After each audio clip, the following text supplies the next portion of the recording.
की डॉक्टर श्रीकांत शिंदे हे शिवसेनेचे नेते आहेत. ते माझे चांगले मित्र आहेत. योगायोगाने लोकसभेमध्ये त्यांच्यासोबत 5 वर्ष काम करण्याची एकत्रितपणाने आम्ही काम केले. त्याच्यामुळे काही मित्रत्वाचे संबंध कोणाचे असतात. माझी आणि त्यांची मुंबईत भेट झाली आणि ते नांदेड जिल्ह्याच्या दौऱ्यावर येत आहेत. हे कळल्यावर मी त्यांना विनंती केली की आपण माझ्याकडे चहाला आलं पाहिजे, तेव्हा त्यांनी होकार दिला. परंतु दिवसभराचा त्यांचा जो काही कार्यक्रम होता, त्यांच्या व्यस्त कार्यक्रमामुळे त्यांना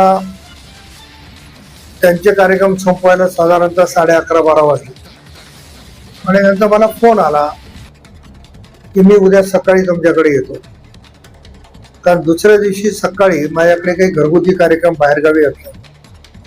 मी त्यांना सांगितलं की मी सकाळी लवकर जाणार आहे, तेव्हा आपली भेट होणार नाही आणि आपण वेळ म्हणा असेल तुम्हाला तर मी आता हॉटेललाच येऊन भेटतो. त्याच्यामुळं शेवटी आपल्या शहरात आपल्या जिल्ह्यात एखाद्या पक्षाचा नेता येतो तर मी त्यांना जाऊन भेटून त्यांचं स्वागत केलं. दोन पक्षाचे वेगवेगळे कार्यकर्ते नेते एकत्र भेटले की काहीतरी चर्चा होणार.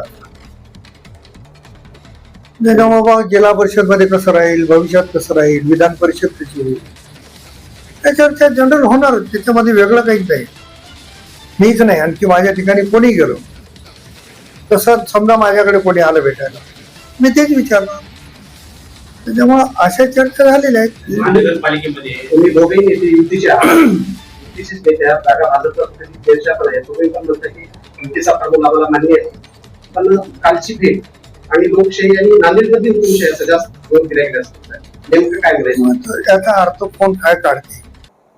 मी त्या दिवशी असं म्हणालो की प्रत्येकाला लोकशाही पद्धतीनं चालायचं आहे.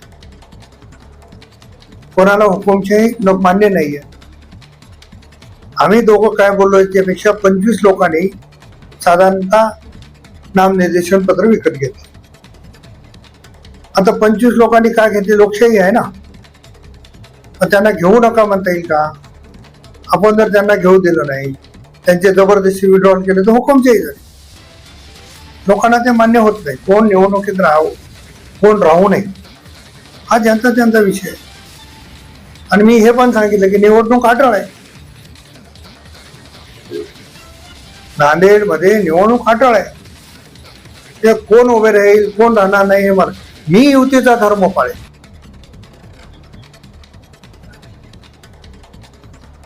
नांदेड महानगरपालिका निवडणुकीमध्ये शिवसेनेची आणि तुमची युती होती एका मतदारसंघात. त्याचप्रमाणे विधान परिषदेला असं काही राजकीय डावपेच होऊ शकतो. डावपेच काही लढायचं ठरलं तर ना ते पण महायुतीत आहेत ना.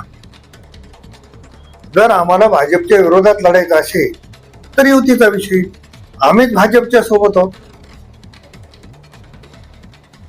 आणि जो काही निर्णय माननीय मुख्यमंत्री, माननीय उपमुख्यमंत्री आदरणीय सुनेत्राबाईंनी घेतली तो आम्हाला मान्य आहे. मी हे अगोदरही सांगितलंय, आजही आहे. निवडणूक आकडा आहेत असंही म्हणत आहे. हा, निवडणूक आठवड म्हणजे लोकशाही ना. कारण उद्धव ठाकरेंची शिवसेना आहे, शरद पवारांची राष्ट्रवादी आहे, काँग्रेस आहे. काँग्रेसचा जवळपास 92+ काँग्रेसचे सदस्य आहेत. वंचित बहुजन आघाडीने त्यांना पाठिंबा दिलाय, त्यांचे 6 आहेत. म्हणजे 100च्या घरामध्ये काँग्रेस आहे. त्याच्यामुळे निवडणूक लढविण्यात त्याच्यामध्ये म्हणजे लढवतीलच. कारण काल आपण बघितलं की महाविकास आघाडीने जाहीर केलंय आम्ही 17ही जागा लढणार.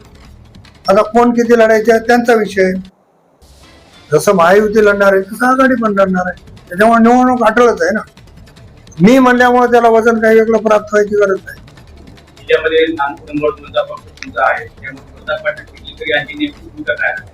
माझी भूमिका पक्षाच्या सोबत आहे, पण सदस्यांना ज्या काही आजपर्यंत सवयी लावल्या, ज्याने कोणी निवडणुका जिंकायसाठी, सदस्य लोकशाही पद्धतीने करतील मतदान.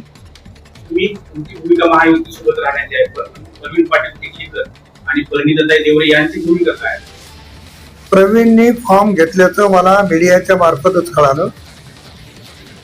माझी चर्चा झाली नाही. पण फॉर्म घेतला तरी महायुती सांगेल तर त्यांना पण ऐक. आणि आता बोलायला पण कसं झालंय, सगळ्याकडेच झालंय ना, की ऐकलं तर माझं ऐकून आहे, चांगलं झालं तर नाही ऐकलं तर माझं ऐकत नाही, सवय झाली राजकारण. मुलांनी जर बापाचं नाही ऐकलं तर पुढे नाही असं काहीच नाही ना, बापाचं पोराने ऐकलंच पाहिजे. तेव्हा जेव्हा मुलगा आपल्या बरोबर जुनी मन आहे की बापाचा जोडा जर पोराच्या पायाला आला तर बापाने ओळखून घेतलं पाहिजे. तसं माझा मुलगा माझ्या शब्दाच्या बाहेर जाणार नाही, पण ही काय सांगता येईल. अपक्ष अनेक उमेदवार निवडून आले, पण लोहा विधानसभा मतदारसंघातले अपक्ष उमेदवार एक ब्रँडच ठरले महाराष्ट्राला.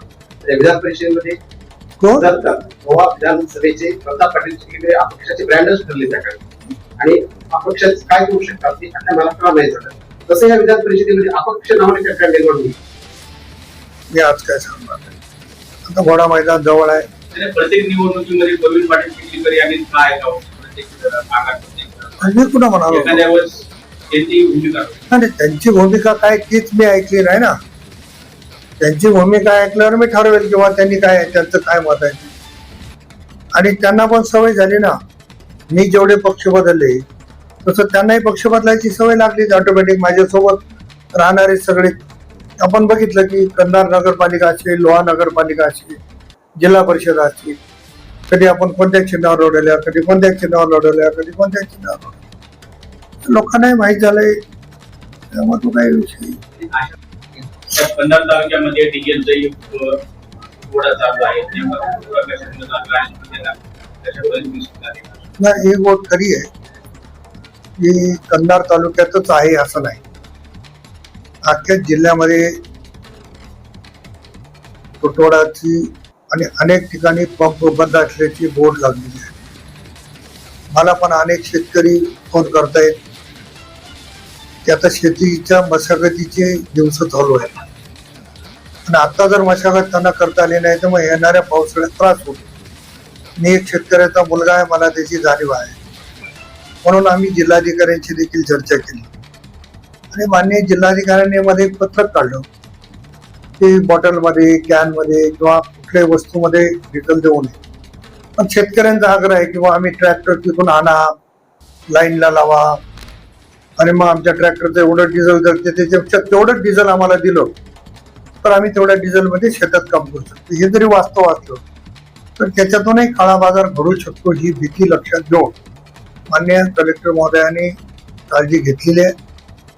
पण आता कोणी काही म्हणलं, साठा आहे म्हणलं, आणि या भीतीमुळे सुद्धा लोक ज्यांना 15 लिटर डिझेल पाहिजे ते 20 भरायला लागले, 20 पाहिजे त्याला 25 भरायला लागले. हे उद्या मिळेल की नाही ही भीती झाल्यामुळं तो येणारा स्टॉक थोडा कमी होतोय. परंतु माननीय पंतप्रधान महोदयाने, माननीय मुख्यमंत्री महोदयाने मध्ये जाहीर केलं की याच्या संदर्भात आम्ही लक्ष ठेवून आहोत आणि तुटवडा पडू देणार नाही. एकदा आपल्या नेत्यांनी एखादी गोष्ट सांगितली तर त्याच्यापेक्षा माझं मत वेगळं असणं किंवा मत व्यक्त करणं हे बरोबर होणार नाही. पण तुटवडा आहे, शेतकऱ्यांना व्यवस्थित डिझेल मिळालं पाहिजे. हे माननीय जिल्हाधिकाऱ्यांची 2 दिवसात भेट पण घेणार आहे आणि भेट घेऊन त्यांच्याशी चर्चा करणार. आमदारांचा प्रश्न आहे तसं आहे या प्रकरणामध्ये, उपलब्ध साठा आणि वाटप आलेलं त्यांच्याकडे प्रमाण याची अद्यावत तिथं माहिती उपावून मिळत नाही. त्या निमित्तानं जिल्हा प्रशासन, आपलं तालुका प्रशासनाला, महसूल अधिकाऱ्यांना काय सूचना करणार? नाही, मी आता माझी आणि आपल्या उपविभागीय अधिकारी तहसीलदारांची भेट आहे. मी त्यांना पण सूचना देणार आहे की वाटलं तर तुमचा एखादा महसूलचा कर्मचारी, अधिकारी कोणी पंपावर ठेवा आणि तुम्ही ठरवून द्या आणि त्या पद्धतीनं वाटप झालं पाहिजे. असं वाटप नियोजन करण्याच्या संदर्भात मी सूचना देणार आहे. आता थोडे दिवस काय मला जे वाटते किंवा महाविकास आघाडीने जाहीर केले की आम्ही जागा लढणार, याचा अर्थ काय? महायुती म्हणते आम्ही जागा लढणार, विकास आघाडी म्हणते निवडणूक होणारच ना. मी सांगायची त्याला वेगळं, माझ्या काय, मी काही भविष्यवाणी पण सांगत.